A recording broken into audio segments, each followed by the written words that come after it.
Richard, it's always a pleasure, my friend. Thanks for the time today, as always.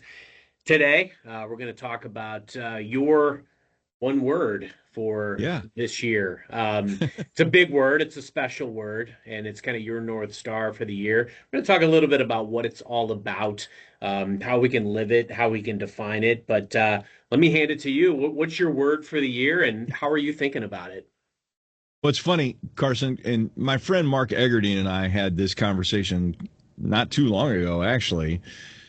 We get so caught up in New Year's resolutions, and by now, at the date of this recording, most people have already have already thrown it over their shoulder or they're sore from their gym workout, and they're like, "Man, maybe if I only go 2 days a week or the diet, my daughter made cookies over, and so all of the stuff, right, that throws wrenches in this list of stuff that many times is our New Year's resolution. So you asked me what my North Star was for this year, and for me, I've tried to dial it back and dial it down, whether it's with my family or whether it's with work, to one word. And for me this year, that word is impact. It, is this particular activity going to have impact on my family? Is this particular activity or structure of activity, a certain set of things, going to have impact on the things that I'm doing at work, with learning and development, with leadership, with communication, with all of the things that I'm responsible for?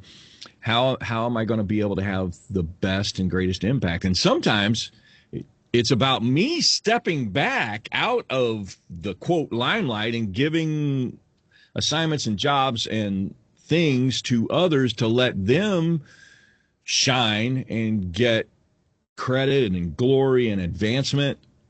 So that impact is hopefully much broader than just what I can do.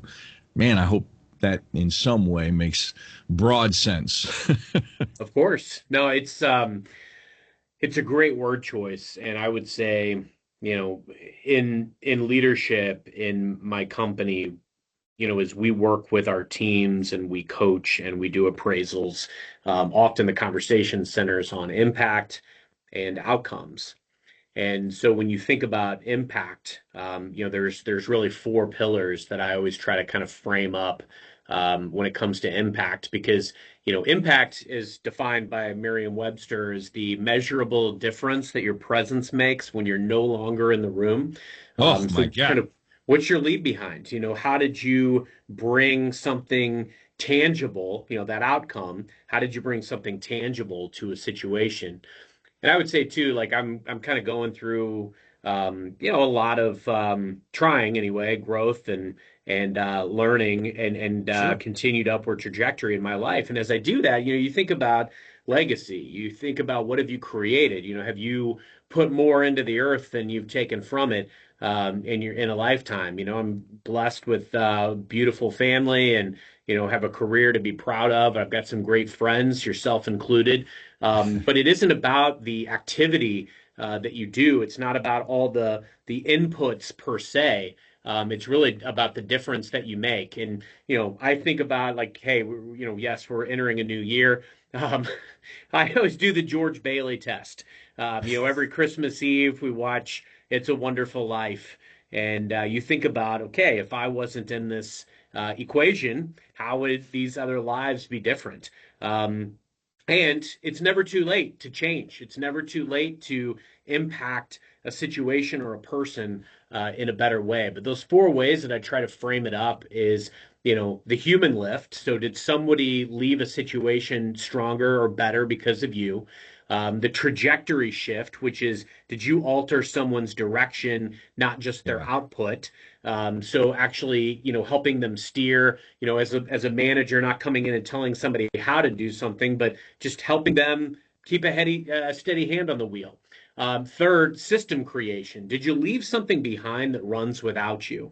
As a leader, far too often, too many managers want to be the hero and not the hero maker. And if you swoop in and save a situation or do everything for your people or your kids or whatever it is, you didn't actually help them. You just did it for them. You've got to make sure that you build something that's sustainable, that's a model that they can repeat. And then finally, memory gravity. This is one of my favorites. Did you create something that is going to resonate for people when you're not there and when you're not in the room? Moments that replay. That is how you build legacy. And you've just helped me define some of the priorities for the rest of my year, even with just those four pillars or those four areas, because I think about throwing a rock in a pond like when we were kids and the ripple effect, right? You throw the rock in the pond and you watch the ripples go all the way out. But many times we think about the good side of impact, the positive side. Man, I want to have that positive impact. But there are things that we do with our impact that sometimes causes negative ripples. Yeah. And so what can I do to, of course, push forward with the positive things that I want to have impact on my family, my daughters, my grandchildren, my work, my boss, the people who report to me, all of the things that we think about with the positive side of it. But like I always say, there's three sides to every coin. There's the head side, the tail side, and then there's the part in the middle, which most people don't ever look at the middle part of the coin. You could stand a nickel on its edge, so that means a coin has three sides. So I like to look at impact in that, okay, what are the positive things that I can impact? What are the negative things that I can lessen? What are some areas that I can do that are having negative impact that I can draw back or pull back the reins on? I admire where you've been on your journey with alcohol, just completely pulling back. And what is it, a year now? Has it been a full year?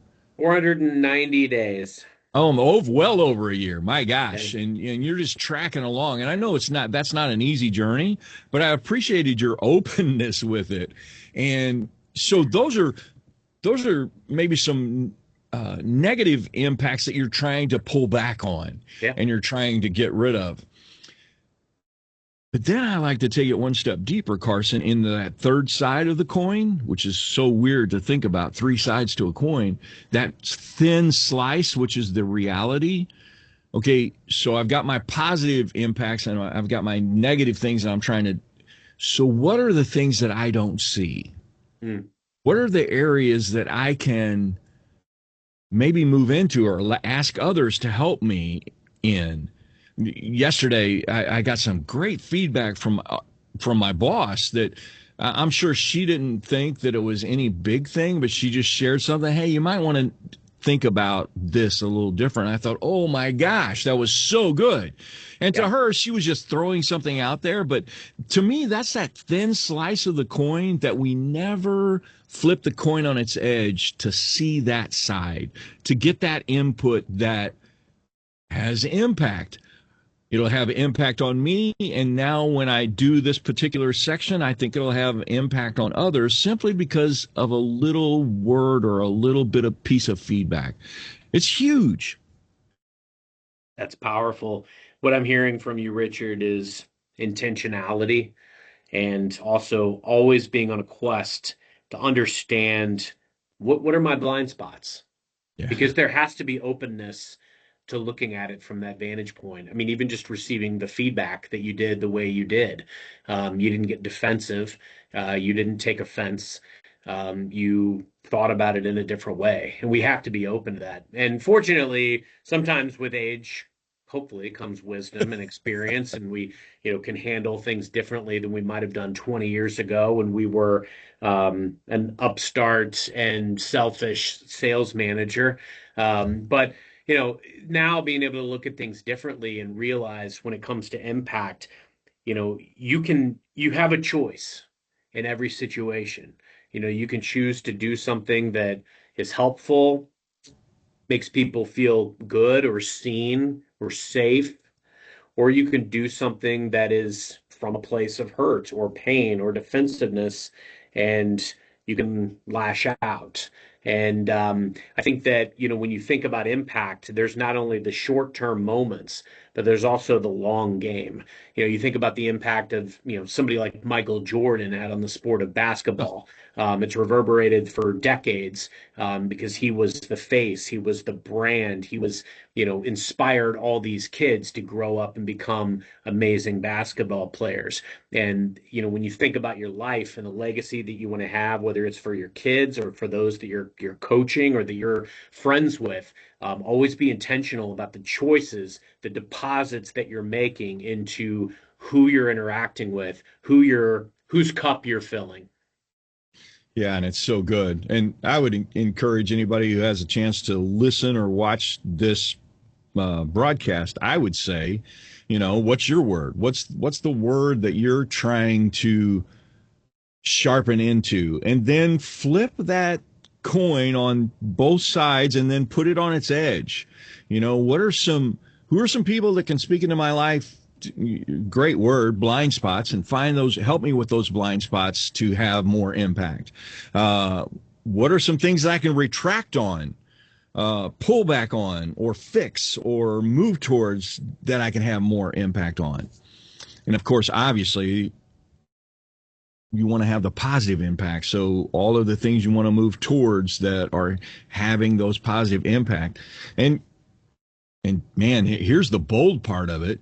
And if it doesn't fit into that word, are you asking yourself, okay, is this worthy of my time?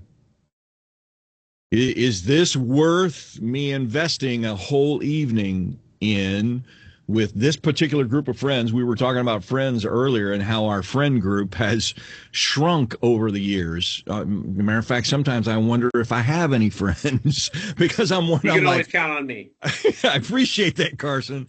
But, because your friend group shrinks. And why is that? Because they don't fit into your lifestyle, your pattern, your work environment, whatever, your goals, your socioeconomic relationships. They just don't fit in there anymore. Whatever the reason is, they're not there anymore. So sometimes it's looking in your life and saying, okay, what are those things that are going to help me have the most impact? I love that. Words of wisdom, words to live by. Happy New Year to everybody. Richard, thank you as always for the amazing time together, and we'll see you next time. Impact, my friend. You always have impact. Back at you.